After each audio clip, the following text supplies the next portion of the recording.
السلام علیکم ورحمۃ اللہ تعالی وبرکاتہ۔ حضرت عقبہ بن عامر رضی اللہ تعالی عنہ سے مروی ہے کہ میں نے سید دو عالم صلی اللہ تعالی علیہ وسلم سے سنا کہ مبارک درخت زیتون کے تیل کا استعمال اپنے لیے لازم کر لو، اسے بطور دوا بنا لو کیونکہ یہ بواسیر کو دور کرتا ہے۔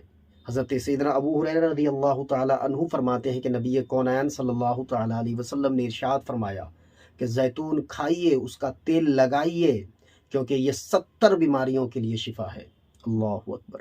ان میں سے ایک جذام کی بیماری ہے۔ امام ذہبی رحمۃ اللہ تعالی فرماتے ہیں کہ زیتون کا تیل لگانا بالوں اور بدن کو قوت بخشتا ہے، نیز بڑھاپا جلد نہیں آتا، اس کو پینا زہر کے لیے تریاق ہے۔